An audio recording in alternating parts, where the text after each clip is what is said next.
Hello everybody. Yeah, as always, my name is Eugen, and today, guys, actually, I don't think that I have to listen to new songs because unfortunately I have terrible stomatitis right now and it really hurts even for me to talk, and I don't want to ruin my first experiences with the songs by not enjoying them enough, like, if you know what I mean. I don't want to feel pain, because I do want to enjoy the songs fully, and that's why I don't want to ruin my first experience, as I said, by listening to the song when I feel this pain in my mouth. Like, it's so hard for me to talk right now. I just have to drink water every 5 seconds in order to not feel this terrible pain. It's so horrible, y'all have no idea, and I do apologize sincerely. So that's why today I decided to do something kind of interesting. Recently, I saw the review by one of those YouTubers who are reviewing music about Breach, right? And it was kind of interesting to hear different people's opinions, and that video is right up on my Boosty. It's laying there for free, so I think you can check it anytime you want right now, and maybe someday I will upload it on YouTube. But overall, yeah, I just wanted to today continue with this because it's really interesting to see different points of view and to argue a little bit, So let's see. Yeah, today we have something really interesting. So first of all, we have this website titled Pitchfork. I do believe this is some famous thing, and a lot of albums and music actually just goes here, and someone is reviewing it, like this. Can you call it like an online newspaper, right? I do apologize if I'm not being educated enough on this, because I don't read this kind of stuff. I do want to form my own opinions, and I think it's better. So yeah, look at this. 6.2 out of 10, I do believe, I assume, which is kind of rough, but at the same time I think it's fair if you're not a big fan of them, because I would assume that they listen to the album only one time before they move on to something different, because this is like a big news outlet and it has to focus on tons of different things, and they just don't have enough time to re-listen to some things, right? And so I don't think it's even fair to consider this reviews as objective ones, because it's 100% rushed. That's what I want to say. Yeah, so let's read. Yeah, the duo's 8 LP is a chaotic, goofy, maximalist pop rock record that no one else could make, mostly because no one else would consider it. I mean, what can I say? It's kind of rough thing to write it like that, because it's not kind of fair to judge the book by its cover. And I also think it's not that necessary to try to jab them. Like, if you're considering yourself like a professional journalist, you don't have to go with low punches, You have to be more wise, you have to be more constructive, and you have to understand that everything is subjective. So, yeah. In 2015, Ohio duo 21 Pilots broke through with a mix of nasally rap, fox reggae, and sentimental alt rock. The left audiences exclaiming, "Who are these watered-down Linkin Park 311 hybrids? And where are their pants? What the hell?" Vocalist and multi-instrumentalist Tyler Joseph and drummer Josh Dun positioned themselves as defiantly uncool music for the few, the proud, and the emotion. Oh my gosh. Their high-concept nonsense and faith-influenced introspection were tailor-made for dorky high schoolers searching for their place in the world. What the hell is this review? Oh my gosh. This is hater. Like, what is this? Pure hatred. Are you guys kidding me? Are you reading this and just thinking like this is fair treatment? Like, what? This is not objective at all. Like, come on. Okay, let's continue. The angsty, sheltered attitude of lines like, "I wasn't raised in the hood, but I know a thing or two about pain and darkness." Oh, interesting. Of Lane Boy. Oh, so I haven't heard the song yet, but I do believe that they are reciting its lyrics, right? "I wasn't raised in the hood, but I know a thing or two about pain and darkness." I mean, when you're taking it out of a context, maybe it sounds strange, but I think in the song it works pretty well, and I don't see any problem with it. Made the band an easy punching bag, but the sincere attempt at reckoning with mental illness garnered a fan base nicknamed the Skeleton Clique, years before therapy speak became common pop parlance. Common, I don't know exactly. Is it common? I don't think so. Charitably, pilots could be a gateway to more sophisticated rap and alternative selections. Less charitably, they made music for the easily impressed. Oh my gosh, this is pure hatred, guys. But when the Chainsmokers get in there, what the hell is... What? What are the Chainsmokers doing here? Okay, but when the Chainsmokers get in their feelings, or Sleep Talking's album goes to number 1, it's Joseph and Don's Footprints in the Sand. They were also a formative favorite of Billie Eilish and turned Tap Pilot's engineer Adam Hawkins to work on the records. Starting with 2018's Strange, Joseph shifted to a more detailed, atmospheric sound with Paul Meany of 2000's rock band Mute Math. He even matured as a lyricist, culminating in songs like last year's single Next Semester, which methodically trickled out details of a suicide attempt. I remember certain things, what I was wearing, the yellow dashes in the streets. Okay, this is kinda so strange review. Let's continue before I sum up my thoughts. That brings us to Breach, the 8th Pilots album and the final chapter in a complicated narrative plot encompassing nearly their entire career. I do apologize for my pronunciation. I'm not a native English language speaker. Like, this is my late PSA. Yeah. To summarize, main character Clancy tries to escape the city of Dima, but the evil bishops always drag him back. Clancy joins the Bandidos, basically a stand-in for the skeleton clique, and they work together to resist the bishops. The idea is that healing is not linear. The rest is dystopian, window dressing. On Breach, Clancy faces off for the last time against Bishop's leader Willowface. Yes, the one who, if you were near a radio a decade ago, cared what you think. Wait, is this a reference to Stressed Out? That was kind of odd thing to place, but yeah. Joseph and Don send off Clancy with a chaotic, maximalist record that no one else could make, mostly because no one else would consider it. This is 21 Pilots in its purest form. Opener City Walls is a 5-minute litmus test with gigantic oh-wah hooks, soaring choruses, fuzzy bass tones, overdriven drums, and yes, rapping. It's also pure fan service. The deeply ludicrous 1 million music video frequently calls back to past work, and the song itself interpolates the single Holding On To You.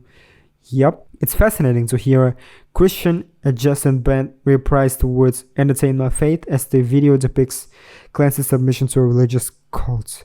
But this is not the band to handle those implications. What?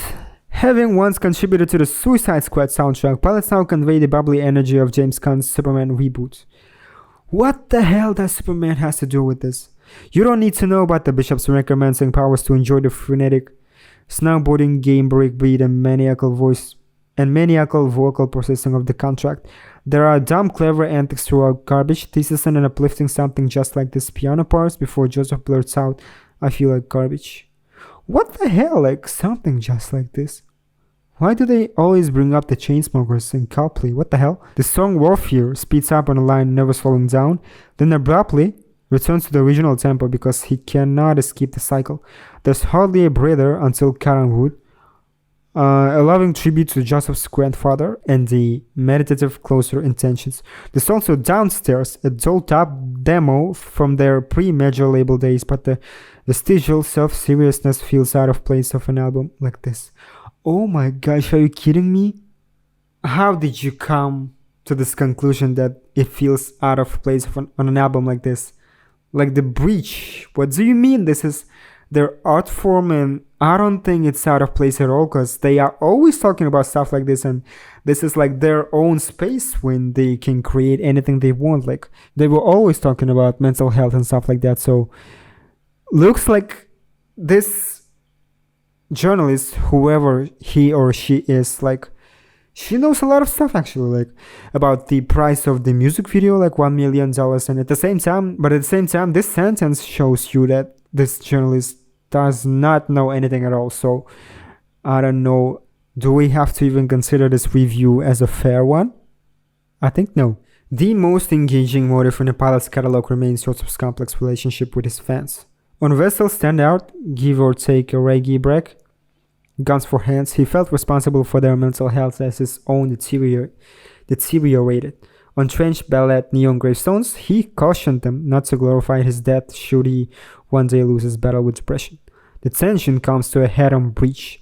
Earlier this year, somebody briefly stole a kick drum from Dunn's kit at a concert. And throughout Cinema's, the band samples another fan's cautionary I really don't think you should take that. Actually, you know what? I do want to share something about this one because I've been thinking a lot about this song, especially Sanamesia. I'm noticing this in community when watching socials and stuff like that. Like, why people are taking this so lightly? I mean, isn't it strange? Like, someone stole their whole kick drum and didn't face any consequences, as I do believe, right? And of course, I'm not saying that this is terrible because at the same time, they are rich and they can buy new kick drum anytime they want. But still, this is like a precedent, you know, and a lot of people are aware of it because of the sample in the intro of Sanamasia. Is it safe though? Like, maybe next time someone will steal something even bigger and they be like, I did this because I just wanted to be in the next song as an introduction. Like, how does it make you feel to make this? Can we consider this as a normalization of stealing? Of course, it's funny, but still, overall, I don't think we should say that this is kind of normal. And stealing is not cool, guys. Like, please don't do that. Like, that's terrible. Especially if you're doing it with stuff from your favorite artists. Like, that's rude and so inappropriate. Like, you know what I mean? Have a common sense, guys, and don't be jerks. And it's even crazier that no one even stopped that woman. I saw the videos and it's just so strange. Like, how do you even let that happen in the first place? And to be memorized as the woman who stole the drum and also be in a part of a song, like, I bet she feels amazing right now and just lives happily, even though she did a bad thing. Like, I'm not glorifying this and I will not accept this kind of a bad and rude thing to do. So I'm not supporting this. Yeah. I don't think it's funny. I mean, meme-wise, yeah, it's kind of interesting situation, but I don't want to see this happening again. So yeah, it's strange. Okay, move on. Let's continue. On Drum Show, seemingly in response to this fiasco, Joseph pays tribute to his burnt-out bandmate who's stuck between Iraq and home, two places he does not want to go, when Joseph says this had not been interesting in a while on One Way. A fundamentally earnest band fully admits to disillusionment. 21 Pilots' pure pop songs like Skilled and Ice-T's Shy Away are often their best, which makes their ongoing attempts at hip-hop all the more frustrating. What the hell? Are you kidding me right now? Joseph once gave Zane Lowe a playlist of his greatest influences, and not only was Ben Gibbard on it twice, the only rapper was Metis Yahoo. On Breach, they sound like they maybe gave GNX a passing listen. The call and response on Sedamaze is very reincarnated. What? What are they talking about?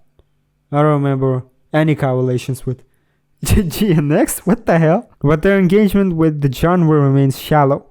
No one has ever sounded less convincing than Tyler. Gangsters don't cry, therefore I'm Mr. Misty, yeah, therefore I'm. Joseph singing about empty Uzis on Warfare. But when they get the balance right, they wind up with some of their best material today.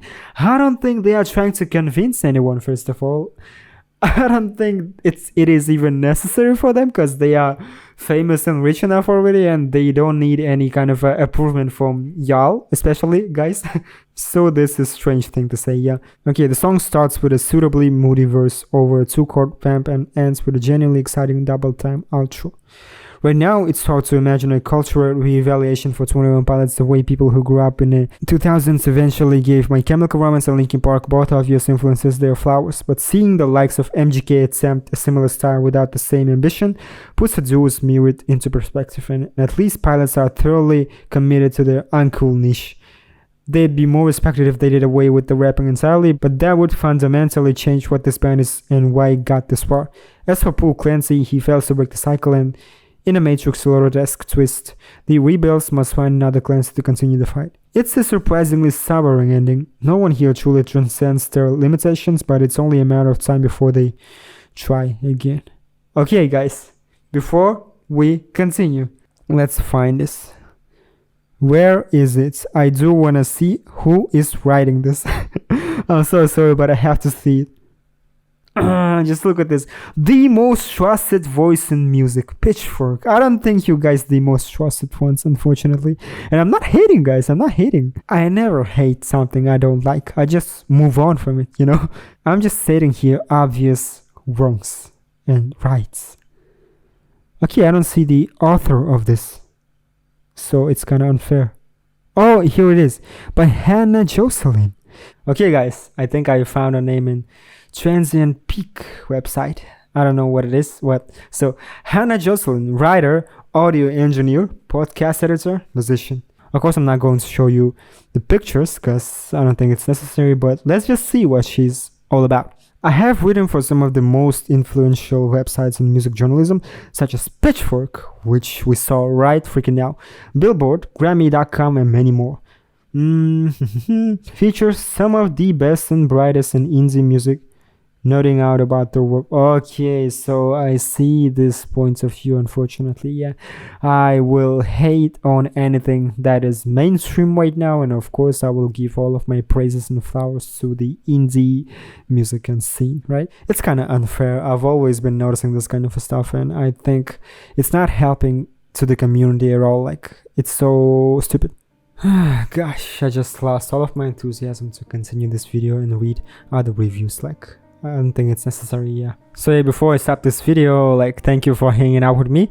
Don't worry, this video is only for fun, only for entertainment purposes, and I don't hate anything. I'm not sharing negative energy. This is just funny thing to see and read and listen to, right? Don't take, guys, all of these reviews seriously, of course. Just continue listening to what you love, because everything is always subjective and you can never change someone's minds by hating on it. If you're going to hate on this, you will become what you hate, and that is the worst thing that you can do. So yeah, let's just move on and enjoy what we do love. Yeah, thank you guys for watching. I hope you enjoyed this as much as I did, because I had so much fun reading this, because this is such a nonsense thing to say. But yeah, have a great day, listen to The Breach, and just live your life. Peace.